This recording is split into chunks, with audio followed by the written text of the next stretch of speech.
अल्हम्दुलिल्लाहि रब्बिल आलमीन वस्सलातु वस्सलामु अला सय्यिदिल अंबिया'i वल मुरसलीन व अला आलिहि तय्यिबीन अत्ताहिरीन व अस्हाबिहिल अकरमीन अजमईन व अला मन अहब्बहुम व तबिअहुम बि ihsaनिन इला यौमिद्दीन अम्मा बअद।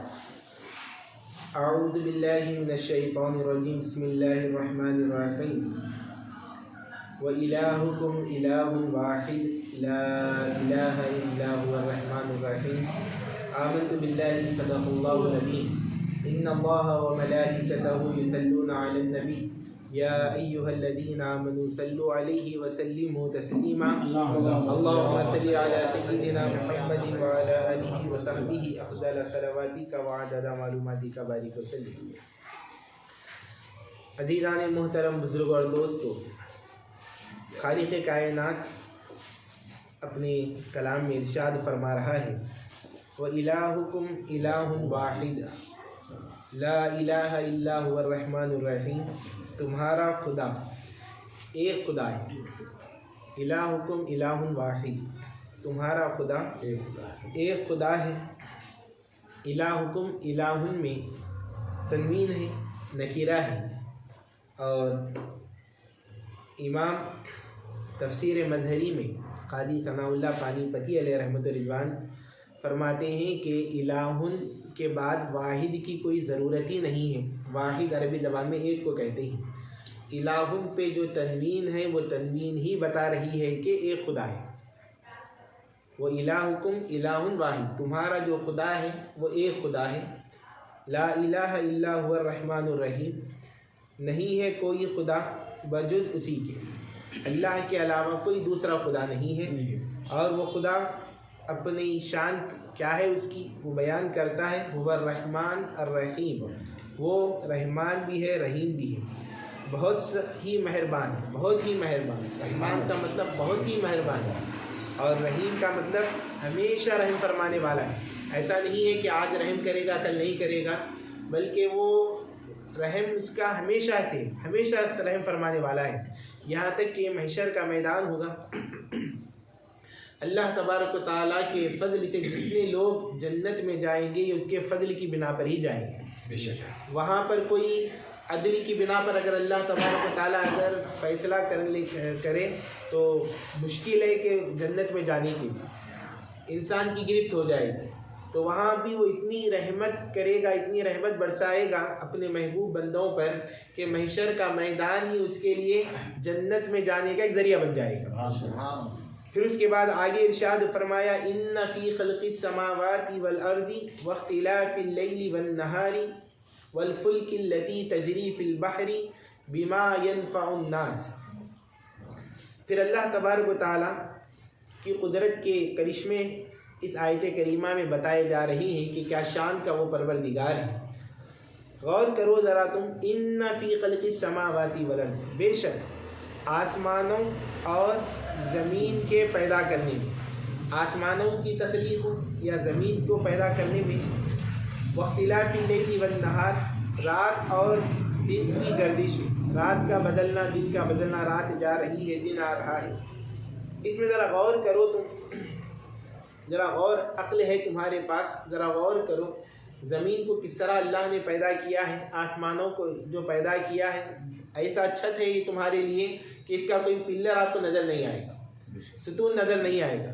इतना मजबूत ये छत तुम्हारे लिए अल्लाह ने बनाए हैं आसमानों। अब आसमान जो है इसके अंदर मुफस्सिरीन फरमाते हैं कि आसमानों का अल्लाह ने जो ज़िक्र किया है वो समावात कहकर किया है। ये जमा का सेगा है, समावात जमा है, इसका वाहिद आता है समा, समा की जमा आती है समावात। तो ये आसमानों का जो ज़िक्र है तो ये साइंस भी कहती है कि गर्दिश जो होती है सितारों को देखकर ये कहकर कि एक आसमान से दूसरे आसमान के दरमियान में कई फासले हैं, हर एक को अलग अलग गिना जा सकता है। ये आप थोड़ा सा गौर व फिक्र करें तो मालूम हो जाता। लेकिन जो ज़मीन का मामला है, ये अर्ज़, ये भी जमा है, सात ज़मीन है, ये आपको बग़ैर शरीयत के नहीं मालूम है। यहाँ पे बग़ैर शरीयत के ज़मीन 7 है ये हम मालूम नहीं कर सकते। ये शरीयत के ज़रिए से ही मालूम हुआ कि 7 ज़मीन है, 7 ज़मीन है। आसमानों को फिर भी मालूम किया जा सकता है, एक आसमान से दूसरे आसमान में ये फ़लाँ इसकी मालूम कर सकते हैं, लेकिन ज़मीन जो 7 है ये शरीयत के ज़रिए से मालूम हुआ। एक मुफस्सिरीन एक कौल ये बयान करते हैं, दूसरा कौल ये बयान करते हैं कि एक आसमान से दूसरे आसमान के दरमियान में फ़ासला होने की वजह से हर आसमान को आप गिन सकते हैं, तो लिहाजा गिन के आप बता सकते हैं कि ये 7 आसमान है। ज़मीन का मामला ऐसा नहीं है। ज़मीन एक पहली हम जो मकाम पे ये पहली ज़मीन है, ये ज़मीन जहाँ ख़त्म हुई उसके साथ दूसरी ज़मीन, उसके साथ तीसरी, चौथी, पाँचवीं, छठवीं, एक ज़मीन ख़त्म होती है उसके साथ दूसरी ज़मीन मिलकर है, गैप नहीं है दोनों के दरमियान में। तो लिहाजा ये कैसा मालूम हो रहा है, ये शरीयत के बताने से मालूम हो रहा है कि 7 ज़मीन है। तो इसलिए यहाँ पर कुरान में जमा का सेगा नहीं है ज़मीन के लिए, वाहिद एक ही जिक्र किया गया अर्द। और आसमान के मामले में कहा कि समावात, ये एक से ज़ायद होने की बिना पर इनको समावात लेकर आई है। तो ज़रा आसमानों और ज़मीन की तख्लीक में, पैदा करने में ज़रा गौर करो आप। इसी तरह वख्तिलाफ़िल लैली वन नहार, रात और दिन की गर्दिश में, जब से कायनात बनी है तब से लेकर सूरज अपने वक्त पे निकल रहा है, अपने वक्त पे डूब रहा है, कभी अपने वक्त से कभी आगे नहीं निकला, कभी पीछे नहीं हुआ, कम नहीं हुआ। दिन के मौके पे रात नहीं हुई, रात के मौके पे दिन नहीं हुआ, ये दिन और रात का बदलना। वल्फुल्किल लती तजरी फिल बहरी, और जहाज़ कश्ती जो होती है, स्टीमर जिसे कहते हैं, कश्ती बादबानी, कश्तियाँ जो समंदर में समंदर की मौजों को चीरते हुए, समंदर पे जो कश्तियाँ भारी भरकम कश्तियाँ चल रही हैं, कैसे चल रही हैं, आप ठहर जाएं पानी पे तो डूब जाते हैं, लेकिन कश्ती जो है अपने साथ बड़े बड़े साजो सामान को एक मकाम से दूसरे मकाम तक ले जा रही है।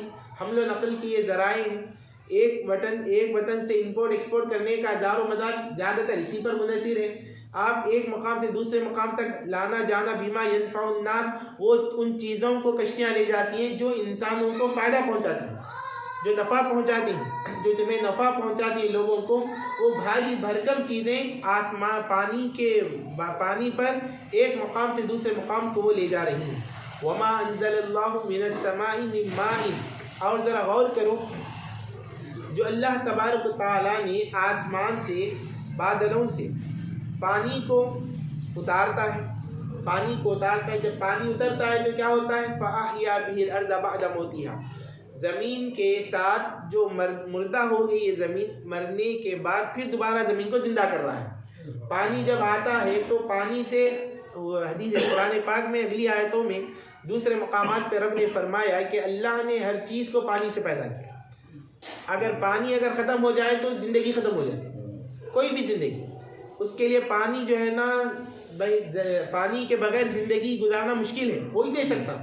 जहाँ पानी ख़त्म वहाँ ज़िंदगी ख़त्म। तो ज़मीन जो मुर्दा हो गई है, ज़मीन मुर्दा ज़मीन ज़िंदा हो रही है पानी की वजह से। तो अल्लाह फरमाता है देखो गौर करो तुम कि आसमान से पानी का उतरना, बादलों से, आसमान का मतलब बादल, बादलों से बारिश का बरसना, और बारिश बरस कर क्या कर रही है, फ़अहया बिहिल अर्ज़, वो ज़मीन को ज़िंदा कर रहा है, बाद मौतिहा, उसके मुर्दा होने के बाद। वबस्स फ़ीहा मिन कुल्ली दाब्बतिन, फिर अल्लाह तबारक व तआला ने फैला दिए इनमें हर किस्म के जानवर। आप गौर करो कायनात में कैसे कैसे आपको जानवर नज़र आएंगे, जिनको देख कर के भी इंसान के जिस्म के रोंगटे खड़े हो जाते हैं। ज़मीन की कैसी कैसी मखलूक़ात के सामने हैं। हम डायनासोर को सुने हैं खाली, ये गालिबन हज़रत नूह अलैहिस्सलाम के ज़माने के वक्त के हुए, जब पानी का अज़ाब आने से पहले कैसे कैसे जानवर, और आज के ज़माने में भी कैसे कैसे आपको जानवर, ज़मीन की सैर करेंगे, जंगलों का हम देखेंगे तो आपको ऐसे ऐसे जानवर आपको नज़र आएंगे कि जिनको देख कर ताज्जुब में पड़ जाएंगे, कैसे कैसे जानवरों को अल्लाह ने तख्लीक किया है। वह तसरीफ़िर रियाह, और हवाओं के बदलते रहने में। और हवाएं भी दो तरह की होती हैं, एक वो हवा होती है जो इंसान को फ़ायदा पहुंचाती है, और अगर हवा में एक हवा होती है जो इंसान को नुकसान पहुंचाती है। बात हवा ऐसी होती है, अगर हवा में सख्तपन आ गया तो इंसान को मिजाज ख़राब हो जाता है, तबीयत पे असर पड़ता है। तो हवाएं भी कई तरह की होती हैं, बात फ़ायदा देने वाली हवाएं होती हैं, बात नुकसान पहुंचाने वाली होती हैं। तो हवाएं देखो, गर्मा का मौसम है तो हवाएं आपको वहाँ पे अलग नज़र आएंगी, फिर सरमा का मौसम है तो वहाँ पे आपको हवा अलग नज़र आएगी। गर्मा के मौसम में ठंडी हवा के लिए तड़पते हैं, और सरमा के मौसम में गर्म हवा के लिए तड़पते हैं, गर्म हवा चाहते हैं। तो ये हवाओं का बदलना, गौर कर हवाओं के बदलने में, वस्सहाबिल मुसख्खरी बैनस-समाई वल अर्द, और बादलों में जो हुक्म के पाबंद है। बादल एक मकाम पे ठहरा हुआ रहता है, जब तक हुक्म नहीं मिलता आगे बरसता नहीं। और बादलों में जो अल्लाह तबारक व तआला ने आसमान और ज़मीन के दरमियान में वो ठहरा हुआ है। बादल आसमान में नहीं, आसमान तो और कई गुना आगे है, कई ज़्यादा ऊपर है। बादल है कहाँ पर? ये ज़मीन और आसमान के बीच में। कैसा ठहरे हुए हैं? कोई ठहरने का कौन सा मुकाम है? और आप खुदा की कुदरत को समझो, ये बादल में पानी आता कहाँ से? वो ज़मीन से ही जाता है, आबी बुखारात की शक्ल में। कभी समंदर से जो पानी जा रहा है, वही पानी जो समंदर से जा रहा है, वही पानी ऊपर से आ रहा है। कौन सी पाइपलाइन है जो हमें नज़र नहीं आता? कैसी पाइपलाइन? खुदा की कुदरत को गौर करो। पानी जा रहा है, आसमान समंदर का पानी ऊपर जा रहा है, लेकिन पाइपलाइन नज़र नहीं आती, लेकिन सिस्टम बना हुआ है, जा रहा पानी। और इतना जो ज़्यादा पानी जा रहा है, देखो अब जब सुनामी आती है, बारिश का मौसम आता है, तो लोग परेशान हो जाते हैं। जब बारिश बरसना शुरू होते हैं, इतना भारी भरकम ये बादल है, गिर रहा नहीं, गिर नहीं जा रहा, ठहरा हुआ है। खुदा की कुदरत को समझो आप कैसा है। अच्छा, जहाँ ये बादल है तो बादल के जरिए हो रहा है, तो बादल को लेकर चलती है, वो हवाएं लेकर चलती है। अब ऐसा मकाम जहाँ समंदर ही नहीं है, क्या वहाँ पे बारिश नहीं होती? वहाँ भी तो बारिश हो रही है। वहाँ बारिश कौन बरसा रहा है? वही बादल के जरिए। अल्लाह तबारक व तआला हवाओं के जरिए से वो बादल को उस मकाम पर पहुँचा देता है जहाँ पर समंदर का नामो निशान नहीं। लोग वहाँ पर भी रहते हैं, तो उनके लिए वहाँ पर पानी का इंतजाम किया। तो खुदा की कुदरत को समझे। लआयातिन लिकौमिन याकिलून, इन तमाम निशान, ये सब ये जो है ना, इन तमाम चीज़ों में निशानियाँ हैं। आयात निशानियाँ हैं। किसके लिए निशानियाँ हैं? उन लोगों के लिए निशानियाँ जो अक्ल रखते हैं। दिन और रात का बदलना, गर्मा के मौसम में देखो आप, रात छोटी हो जाती है, दिन बड़ा हो जाता है। सरमा का मौसम आ जाए तो दिन बड़ा हो जाता है, रात छोटी हो जाती है। ये कैसे हो रहा है? ये मौसम का बदलना कैसे हो रहा है? जरा गौर करो आप। उसकी तरह पानी में कश्तियों का चलना, कैसे कैसे भारी भरकम कश्तियाँ जो है एक मुकाम से दूसरे मुकाम तक जा रही हैं। आसमानों पे गौर करो कि कैसे अनगिन सितारे, चाँद, सूरज, सितारे कैसे ही इनकी की तख्लीक देखो, कैसे ये जगमगा रही। कौन इनको जगमगा रहा है? इनके अंदर कभी कोई फ़र्क नहीं आता। कौन सी है? तो इन तमाम चीज़ों में जब इंसान एक अक्ल वाला गौर करता है तो हर चीज़ में उसको खुदा के जलवे नज़र आते हैं। वो रहनुमाई करते हैं एक खुदा की तरफ। एक खुदा की तरफ, दूसरा खुदा नहीं। अगर दूसरा खुदा होता तो ये आसमान का सिस्टम बाकी नहीं रहता। खुदा होने के लिए पावरफुल होना। अगर दूसरा खुदा होता, अगर मान लिया जाए सपोज, तो होगा क्या मामला? ये खुदा भी चाहेगा ये होना, ये खुदा भी चाहेगा ये होना। जब दो खुदा मिल जाएंगे तो आपस में टकराव हो जाएगा।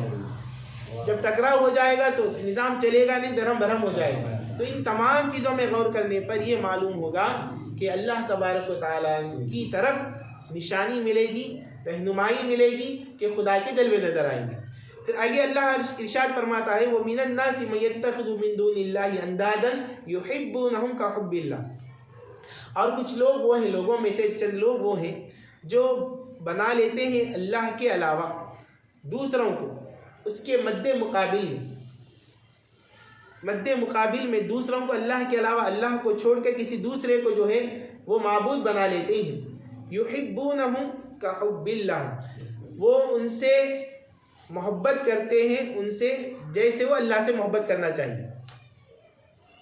एक दुनिया में जो गैर मुस्लिम है, जो माबूदान बातिला से जो मोहब्बत करते हैं, वो ऐसे मोहब्बत करते हैं जैसे अल्लाह से मोहब्बत करना चाहिए। लेकिन फ़र्क है दोनों की मोहब्बत में। खुदा से मोहब्बत करने में और माबूदान बातिला की जो परस्तिश मोहब्बत होती है, फ़र्क है दोनों में। क्या फ़र्क है? खुदा की मोहब्बत जो होती है जब हम करते हैं उसमें कमी बेशी नहीं होती। लेकिन ये जो माबूदान बातिला से जो लोग मोहब्बत करते हैं, मुफस्सिरीन फरमाते हैं कि इसमें कमी ज़्यादती भी होती है, कभी उसको जो है ना देखा भी नहीं जाता।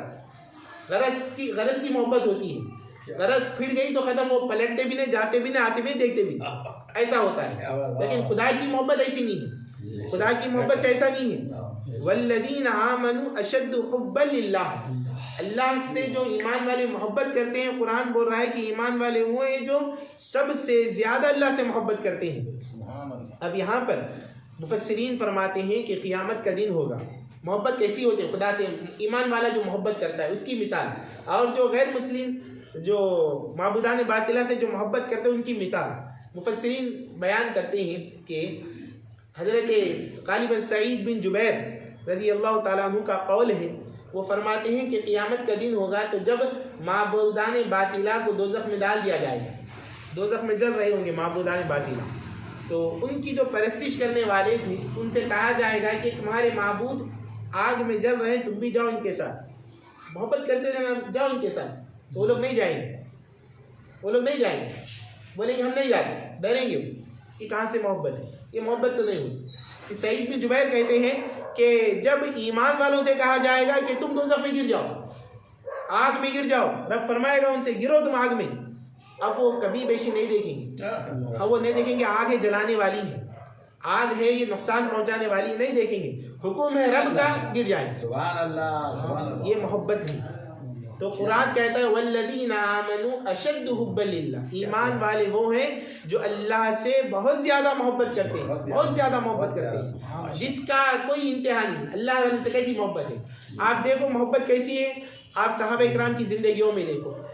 एक सहाबी है हज़रत मुसअब बिन उमैर रज़ी अल्लाह ताला, ये बड़े मालदार से, ये इकलौते बेटे थे अपने माँ बाप के, इकलौते बेटे, और माल बहुत था इनके पास। ये ऐसा लिबास पहनते थे जो मक्के में कोई और लिबास नहीं पहनता, इनकी वादा इनको ऐसा लिबास पहनाती थी, और ऐसी खुशबू इन्हें लगाती थी जैसी खुशबू जो है कोई और मक्के में यूज़ नहीं करता था। जब ये एक मरतबा मक्के की गलियों से गुजर रहे हैं, रास्ते में हुजूर पाक अलैहिस्सलाम से मुलाकात हो गई जी, हुजूर के जलवे को देखा उन्होंने, फ़ौरन हुजूर पर ईमान ले आए।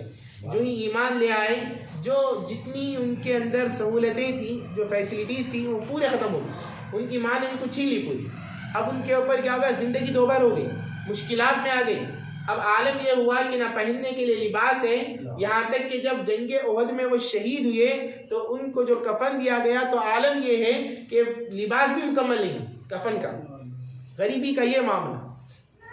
लेकिन उन्होंने इस्लाम को नहीं छोड़ा, मोहब्बत जो होती है अल्लाह वालों से। हज़रत बिलाल हबशी रज़ी अल्लाह ताला कैसी मोहब्बत करते हैं कि जब इस्लाम का दामन उन्हें थामा, अहद की सदाएं जब बुलंद करते हैं, अहद की जब सदा बुलंद हुई तो आलम ये हुआ कि उनके सीने पर गर्म पत्थर को रखा गया, जिस्म को मारा गया, लेकिन ईमान को नहीं छोड़ा उन्होंने। कि ईमान वाले मोहब्बत करते हैं अल्लाह से।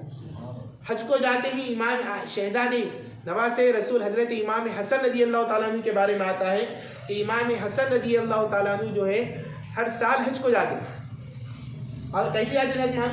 पैदल जाते, पैदल जाते थे, सवारी में पैदल हज करते थे, मदीने से मक्के का सफ़र पैदल किया करते थे, पैदल जाना हज के लिए।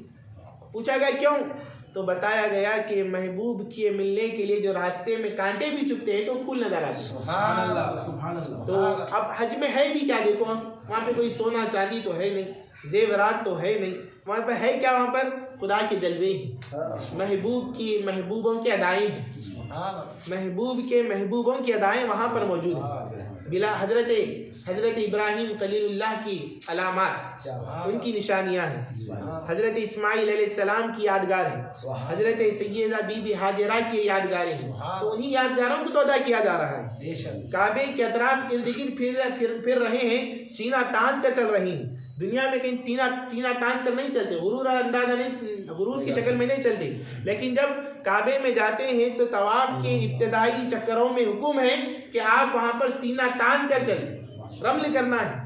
क्यों कहना चाह रहे, जहाँ पे तो हर जगह नहीं करना है और काबे में तो बदरजे औला नहीं करना। तो पता चला यहाँ पर हुजूर की सुन्नत को अदा कर रहे हैं कि हुजूर ने फरमाया था कि काबे के इर्द गिर्द घूमो तो ये कुफ्फार तुम्हें ताना दे रहे हैं कि इस्लाम ने तुम्हें कमज़ोर कर दिया, बल्कि इनको बता दो कि जो इस्लाम का दामन थाम लेते वो कमज़ोर नहीं होते, वो स्ट्रांग हो जाते हैं। तो गरीबी का आलम था, फाके का आलम था, चल नहीं सकते थे, लेकिन सहाबा इकराम अलैहिम रिज़वान ने जब हुजूर का ये मुजदा सुना, फरमान सुना, इस तरह चलने लगे, जिस्म में इस तरह ताकत आ गई, ऐसा चलने लगे कि कुफ्फार के दिलों में दहशत बैठ गई इस्लाम।